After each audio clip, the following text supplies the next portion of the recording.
Welcome back to our channel. Trump effect ఇప్పుడు చాలానే ఉంది మన ఇండియన్ స్టూడెంట్స్ పైన కానీ, జాబ్ చేసే వాళ్ళ పైన కానీ. H1B visa, birth rate citizenship, part time jobs చేయొద్దు అన్నాడు. రీసెంట్గా గోల్డ్ కార్డ్ వీసా కూడా ఒకటి రిలీజ్ చేయడం కూడా జరిగింది. మరి కొద్ది రోజులు అది కూడా వచ్చేస్తుంది.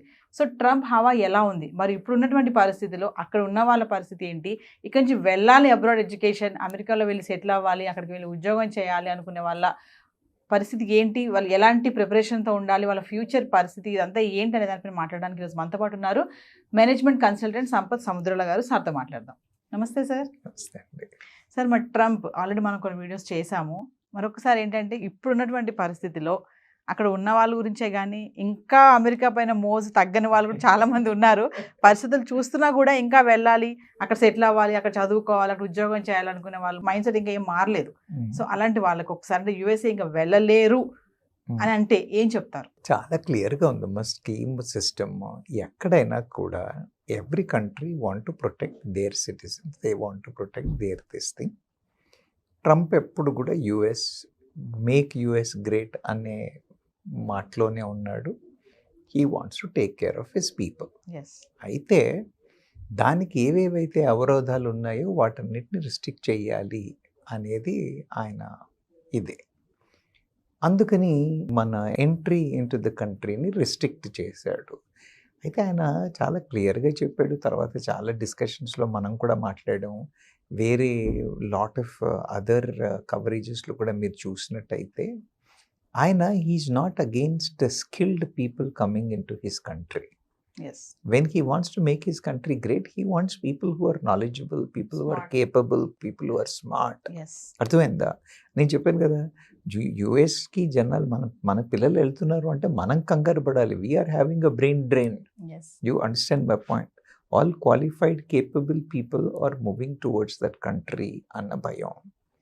కాబట్టి వెళ్ళలేరా అని అంటే అర్హత ఉన్న వాళ్ళకి ఇంతకు ముందు ప్రాబ్లం లేదు, ఇప్పుడు కూడా ప్రాబ్లం లేదు. అర్హత ఉన్న పిల్లలకి ఏమి ఇష్యూస్ ఉండవు. మరి ఏంటి ఎక్కడ ఇష్యూస్ వస్తాయి అని అంటే మీడియోకర్ స్టూడెంట్స్ కూడా వెళ్ళి, మీడియోకర్ ఎంప్లాయీస్ కూడా వెళ్ళి, బికాజ్ ఇప్పుడు స్టడీస్ సంగతి పక్కన పెడితే everybody has a dream. Everybody has a dream. When everybody has a dream, అందరికీ కూడా ఏఎస్ అవ్వాలని ఉంటుంది, అందరికీ కూడా ఐపీఎస్ అవ్వాలని ఉంటుంది. లక్షల మంది ఎంట్రన్స్లు రాస్తారు, లక్షల మంది మెయిన్స్ రాస్తారు, తర్వాత మళ్ళీ చాలా వేల మంది ఇంటర్వ్యూ దాకా వెళ్తారు. They are not able to achieve it because it is a competition. అలాగే ఇక్కడ కూడా మీరు చూసినట్టయితే వాళ్ళు సంవత్సరానికి ఒక 85,000 H1B అన్న ఒక కోటా పెట్టుకున్నారు. అవునా? ఆ కోటాలో 65 రెగ్యులర్గాను, 20 ఏమో యుఎస్లో స్పెసిఫిక్ స్కిల్స్ పికప్ చేసిన వాళ్ళు, హయ్యర్ ఎడ్యుకేషన్ చేసిన వాళ్ళను 85,000 పెట్టుకున్నారు. That's a huge number, isn't it? ఆ నంబర్కి తగ్గట్టుగా కేపబిలిటీస్ ఉండి వెళ్ళే వాళ్ళకి వెళ్ళడం ఇబ్బంది లేదు. ఎవ్వరూ కంగారు పడాల్సిన అవసరం లేదు. ఆ విషయం మీరు నేను చెప్పాల్సిన పని లేదమ్మా. నేను నిజంగా చెప్తున్నాను కదా, యువతతో మనం మాట్లాడుతున్నప్పుడు వాళ్ళకి తెలుసు నేను కేపబుల్లా, నేను వెళ్ళగలనా, నాకు ఆపర్చునిటీ ఉందా లేదా అన్న విషయం యువతకి వాళ్ళకి తెలుసు. They are very clear about it. So మనం వాళ్ళకి చెప్పాల్సిన అవసరం లేదు. కానీ మీరు ఇప్పుడు ఈ సమస్య ఎందుకు అడిగారు? అందుకే మిమ్మల్ని అడిగాను నేను, మీ పిల్లల్ని పంపించదలుచుకున్నారా అని. This is mostly response to the parents. ఎవరికైతే వాళ్ళకి ఆ ఉద్దేశాలు ఉన్నాయో, పిల్లలు వెళ్ళాలి అని ఉన్నారు, it has become a social obligation అమ్మా. అలా సోషల్ ఆబ్లిగేషన్గా ఆలోచించి మా పిల్లలు యుఎస్ వెళ్ళారా అన్న ప్రెషర్ పెట్టి అలా పిల్లల్ని ఇబ్బంది పెట్టడం అనేది న్యాయం కాదు. విల్ బి పుట్టింగ్ దెమ్ అంటూ. There are lot of opportunities in India. There are lot of capability doors opening in India. దాని మీద ఎక్స్ప్లోర్ చెయ్యాలి. అందుకని వెళ్ళడం వీలవ్వదా అని అంటే ఖచ్చితంగా వీలవుతుంది. వాళ్ళు మార్చరమ్మా. నేను ముందు కూడా చెప్పాను, మనకంటే ఎక్కువ వాళ్ళకి మన పిల్లలు అవసరం. వాళ్ళు దోచుకుపోతున్నారు మన పిల్లల్ని. You understand my point? నేనైతే అదే చెప్తాను. నేను ఎడ్యుకేషన్ అంటే నేను వెళ్ళాల్సిన టైంలో బ్రెయిన్ డ్రైన్ అని పేపర్లలో విపరీతంగా మన ఇప్పుడు సీఈఓలుగా ఉన్నారు వాళ్ళందరూ వెళ్ళే రోజుల్లో India was worried about the brain drain. You understand? ఇవాళకి కూడా అదే, మన మంచి పిల్లలు ఎందుకు వెళ్ళాలి? They can do great things here. So that is one thing. ఎవరైతే వెళ్ళకపోతున్నారో why should we target only అదొక్కటే ప్రపంచం కాదు కదా, అవునా కదా? ఇప్పుడు వాళ్ళు ఇబ్బందిగానే కెనడా రిస్ట్రిక్షన్స్ పెట్టింది. రెండు పక్క పక్కన ఉన్నాయి. కెనడాకి జనాలు కెనడా కోసం వెళ్ళలేదు, కెనడా నుంచి మళ్ళీ ఎలాగో యూఎస్లోకి ఎంట్రీ అవుదామా అన్న ఉద్దేశంతో వెళ్ళి. So those things have created a complication. మనం లాస్ట్ టైం ఒకసారి మాట్లాడాం, అద్దెలు పెరిగిపోయాయి, చాలా ఇబ్బందులు వచ్చాయి అని కెనడా. మరి అలా అయితే ఇంకా యూరోపియన్ మార్కెట్లో యూరోపియన్ కంట్రీస్ ఎన్ని లేవు where the opportunities are great, the probabilities are great. Australia ఉంది, న్యూజిలాండ్ ఉంది, జర్మనీ ఉంది. There are so many opportunities for people. So I don't think they should be worried about. ఒకవేళ India కాదు మేము బయటకే వెళ్ళి చేయాలి అని అనుకుంటే యూఎస్ ఒక్కటే కాదు అలా అని చెప్పేసి యూఎస్కి వెళ్ళడానికి అవకాశాలు లేవు అనేవి లేదు. The only thing they should have that kind of a skill set. You need to be on the top. A creamy layer only can go. The mediocre layer cannot go. That is clear. ఆ తర్వాత ఏదో ఎడాపడా చేసి పోదామా అని వెళ్ళిన వాళ్ళందరినీ తరిమి కొట్టేస్తున్నారు కదా, ఎందుకు అతంట? You understand my point? So I don't suggest people who are not as a cream to have that kind of ambition. అలాంటి ఆలోచనలు పెట్టుకోకుండా వాళ్ళకు ఒకవేళ బయటకు వెళ్ళాలి అని అంటే స్కిల్ సెట్ని కొంచెం ఇంప్రూవ్ చేసుకుని, అదే అయితే జర్మనీ లాంటి కంట్రీకి వెళ్ళాలి ఏంటంటే లాంగ్వేజ్ నేర్చుకోవాల్సిన అవసరం ఉంటుంది, అవునా కదా? ఇంగ్లీష్ స్పీకింగ్ కంట్రీస్ కాకపోతే లాంగ్వేజ్ నేర్చుకోవాల్సి ఉంటుంది. But otherwise I don't think there is any issue about it. ఒకవేళ వెళ్ళాలి అని అనుకుంటే చెప్తున్నాం కదా, పికప్ గ్రేట్ స్కిల్స్.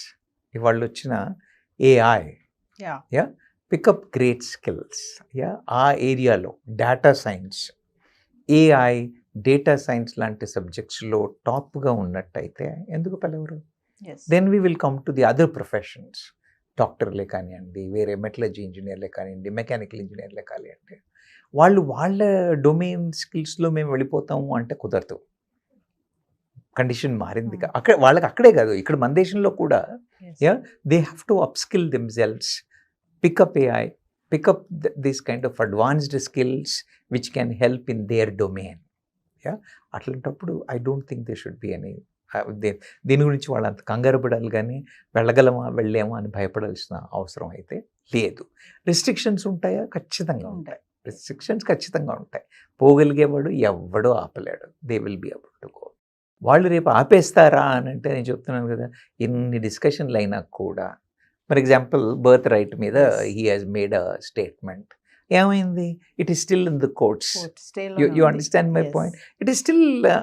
సో ఏమంటానంటే పొలిటికల్గా కొన్ని సిచ్యువేషన్స్ అవుతాయేమో, అన్నీ సక్సెస్ కావచ్చు.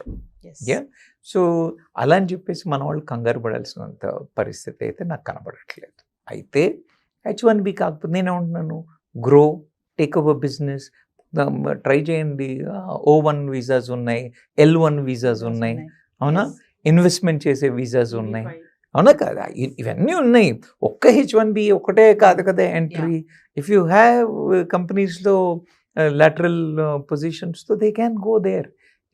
ద ఓన్లీ థింగ్ అప్పుడు ఏమవుతుంది అని అంటే పర్మనెంట్గా మైగ్రెంట్ అయ్యే పరిస్థితులు ఉన్నాయా అంటే వాళ్ళని ఆలోచించుకోవాల్సిన సిచ్యువేషన్స్, ప్లాన్ చేయాల్సిన సిచ్యువేషన్స్, మనం ఎంత కాంట్రిబ్యూట్ చేస్తున్నాము, how desperate they are to have us in their country, how desperate we are to go there అన్న దానికంటే how desperate the companies there, the conditions there are in favour of taking this people and keeping them అనేది. అంటే sir ఒక విషయం చెప్పండి sir, అంటే మన వాళ్ళు ఇక్కడ టాలెంట్స్ లేక, ఇక్కడ ఉద్యోగాలు రాక, వచ్చే సరిపోక అన్నీ అమ్ముకొని కానీ లోన్స్ పెట్టుకొని కానీ అక్కడికి వెళ్ళి ఏదోలాగా బతికేద్దామని ఒక్క ఎయిమ్ తోటి వెళ్తున్నారు అంటే ఏం చెప్తారు? అలా కాదు, అలా కొంతమంది అమ్మ, అందరూ అలా వెళ్తున్నారని అనుకోను నేను.